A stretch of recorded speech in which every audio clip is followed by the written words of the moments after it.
Hello everyone, this is Maina Singh, legal advisor at Dialeasy. Ingredients of an arbitration clause. क्या है? Primarily, an arbitration clause can be broken down into the following elements. ठीक है? Appointment of an arbitrator. This sub-clause should be specify the number of arbitrators and the procedures to be followed for their appointment as per section 10 of the Arbitration and Conciliation Act 1996. The number of arbitrators shall not be even if the agreement does not provide for the number of arbitrators. It shall be deemed that a sole arbitrator is to be appointed. Now, hence the parties can choose to appoint an odd number of arbitrators and specify the procedure for their appointment. They can also create a list of arbitrators and decide to choose an arbitrator from the list in case a dispute arises.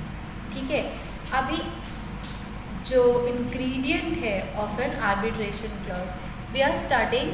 Let me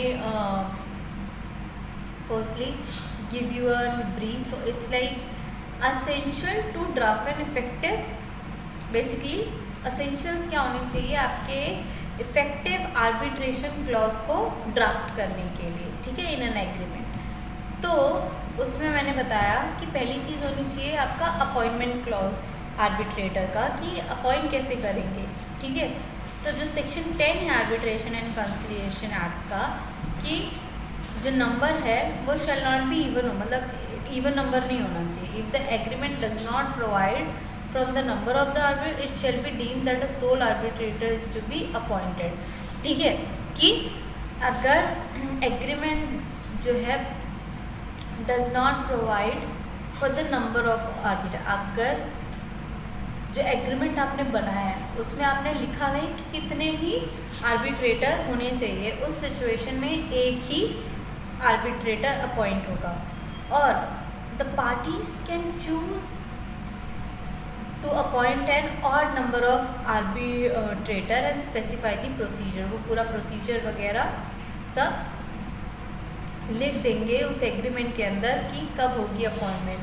वो जो है एक list बना लेंगे arbitrators की, जिसको वो बाद में अगर कोई प्रॉब्लम, कोई डिस्प्यूट अराइज होता है पार्टीज़ के बीच में, तो उन आर्बिट्रेटर्स उस लिस्ट में से वो चूज़ कर सकें. ठीक है, along with the procedure it is extremely important to mention the timelines within which the party shall fulfil their obligation. Otherwise, a party might take its own sweet time to appoint an arbitrator, which will render the entire purpose of opting for arbitration proceedings ineffective. समझ रहे कि procedure तो आप लिख रहे हैं, लेकिन ये भी इम्पॉर्टेंट है कि आप टाइमलाइन भी मेंशन करें कि पार्टीज़ को जो है like the timeline within which the party shall fulfil their obligation, कि एक टाइमलाइन मेंशन करेंगे उसके अंदर कि आप कब पार्टी को अपनी ऑब्लिगेशन फुलफिल करनी है. ठीक है, तो a party might take its own sweet time to appoint an arbitrator which will render the entire purpose of opting for arbitration proceeding ineffective. समझ रहे कि एक पार्टी हो सकता है कि वो अपना खुद का मस्त एकदम टाइम ले रही है कि एक आर्बिट्रेटर अपॉइंट करेंगे, but that is not how it should be.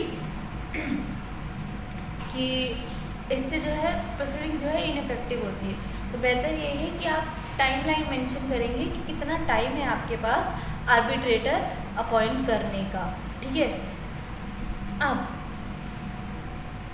एक सैम्पल क्लॉज की तरह, in the event of a dispute the parties agree to appoint with the mutual consent within 7 days from the date of the dispute a sole arbitrator from the list of arbitrators annexed in schedule 1 of the agreement. ठीक है, तो additional specification such as nationality, experience, educational qualification of an arbitrator can be decided by the parties and provide in the schedule. Okay. सो अब दूसरी चीज़ होगी इसमें language, फिर governing law and jurisdiction and other things that we are going to discuss कि essentials क्या होने चाहिए एक इफ़ेक्टिव आर्बिट्रेशन ड्राफ्ट करने का। Thank you so much.